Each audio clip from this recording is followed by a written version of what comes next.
صحتكم ان شاء الله تكونوا بالف خير وانتم عم تحضرونا اليوم ان شاء الله بدي اعمل ستيك دجاج تمام على الجريل. بس قبل هيك رح افرجيكم كيف قطعت الدجاج. قطعنا الدجاج بهاي الطريقة تمام، شلت منه العظام. اذا بتحبوا افرجيكم كيف بشيل العظام علقولي تحت، على اساس انه الفيديو الجاي ان شاء الله افرجيكم الفيديو اللي بحتاج يعني انه نعمل وصفة بدون دجاج بدون عظمه تمام. فشلت العظم من السفاين انا عاملة تمام. فهلا بعد ما نظفت الدجاج اوكي، هلا رح نتبله مع بعض. هلا اول اشي رح نبلش فيه، رح نحتاج لتومة اوكي. ف خليني اجيب التومة وارجع لكم. واول شي بنحتاج لتومة قلنا، هلا بنقشرها.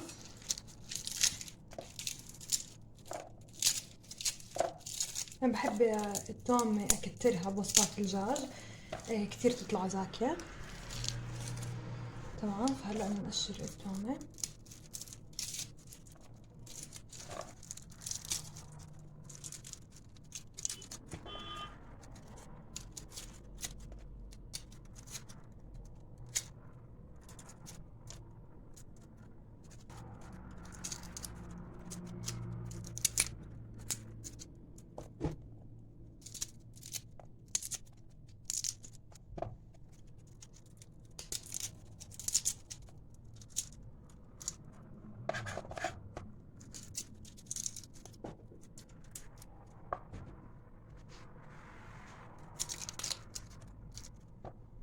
هلا بشيل هدول على جنب واكب هدول وارجع لكم.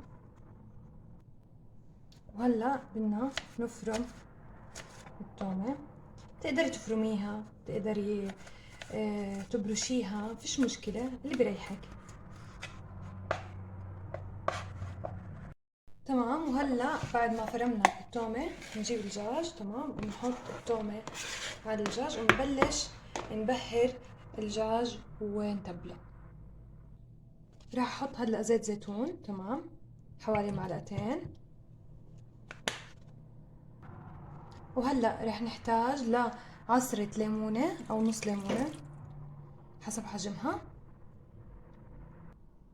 وهلا رح نبلش نحط البهارات. اول شي بدي احط ماجي باودر تمام، حوالي معلقة صغيرة اوكي. رح احط كركم، رح احط بابريكا حلوة،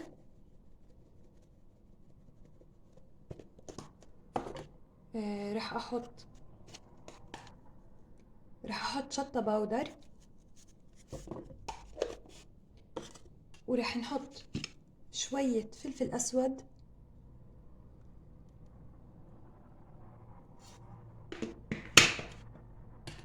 ورح احط رشة خفيفة من القرفة الناعمة يا دوب تمام. وهلا اخر اشي رح نحط بهارات مشكلة. رح اروح اطلع البهارات المشكلة واحطهم. وهاي البهارات المشكلة تمام. هلا رح اخلطهم كلياتهم مع بعض وارجع لكم. وهلا رح احاول اقلبهم مع بعض تمام زي ما انتم شايفين، عشان البهارات تدخل فيهم يعني قد ما بنقدر، عشان البهارات تتبل الدجاج تمام. وزي ما انتم شايفين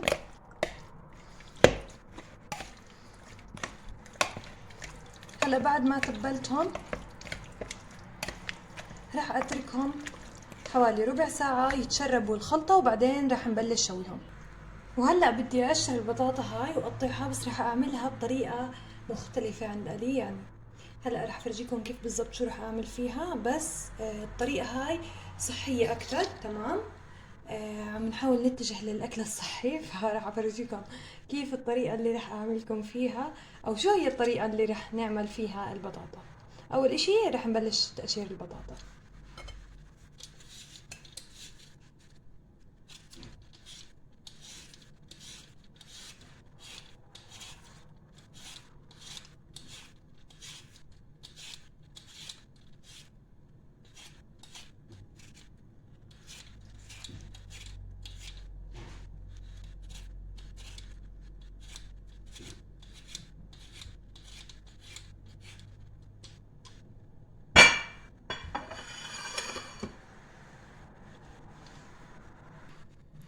وهلا بدنا نعمل البطاطا. تمام.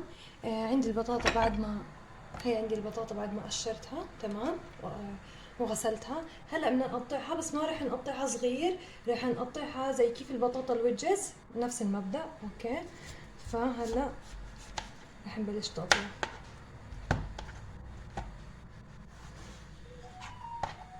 يعني هيك.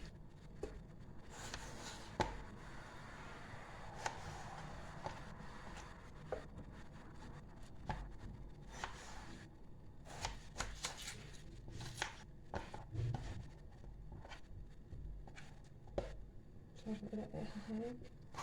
اوكي. يعني رح نحاول نطلعها كبيرة قد ما بنقدر. تمام. بس مش كتير يعني اكيد.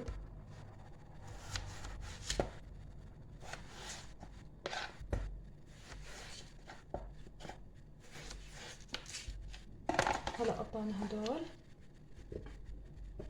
رح اقطع الباقي وارجع لكم.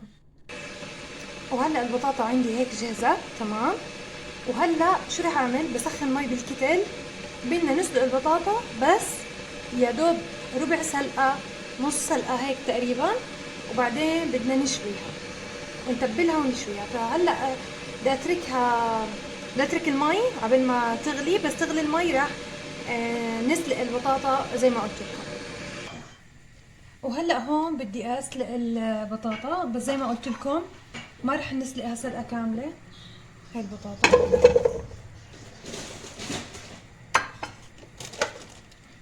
بسم الله الرحمن الرحيم.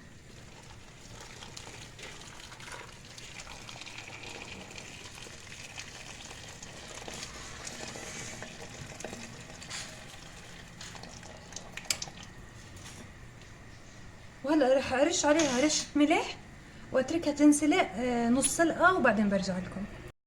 وهلا بعد ما البطاطا عندي انسلقت تقريبا 3/4 السلقة، مش سلقة كاملة. تمام. او نص سلقة. رح اطلعها هلا واغسلها بمي باردة، كتير باردة، يعني ابرد شي عندك. واذا في عندك ثلج تحطيها مي حمام ماء بارد يعني مش غلط. وبعدين رح افرجيكم الخطوة اللي بعدها. وهلا رح اشيل البطاطا من الطنجرة. تمام. واحطها بالمي الباردة. اوكي.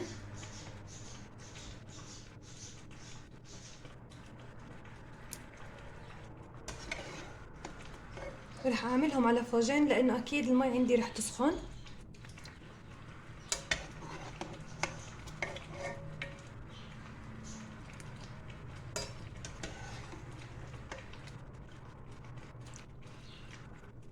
هلا هيك بخليهم شوي، وبعدين رح نطلعهم ونعمل الكمية الثانية نفس الشي، واحطهم بصحن او بجاط عشان نتبلهم مع بعض. وهلا هاي البطاطا عندي بعد ما غسلتها. تمام. نقعتها بمي باردة وغسلتها بمي باردة برضو. هلا رح نشيلها على جنب. نجيب الصينية اللي بدنا نحطها بالفرن. هلا رح افضي البطاطا فيها. تمام. رح نحاول نفردهم قدر المستطاع.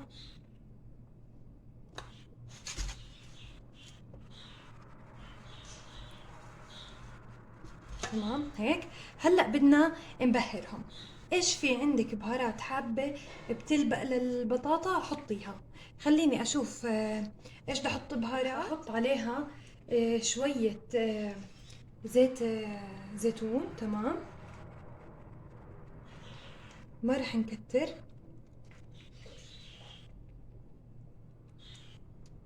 يعني حوالي معلقتين زيت زيتون او 3 معالق.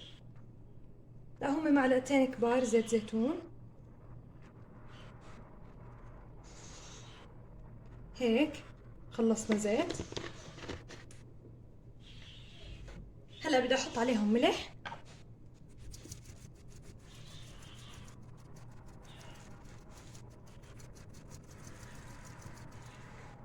وبعدين بدي احط عليها بابريكا.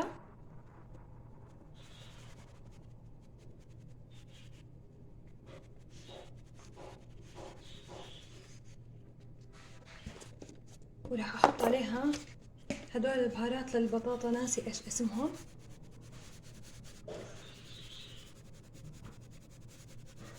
بس عادي اي بهارات بطاطا موجودة عندك ما في مشكلة، او اي بهارات انت حابة تحطيها، هي كل واحد وشو بحب نكهات. تمام، هيك صارت جاهزة. هلا رح احطها بالفرن تحمير،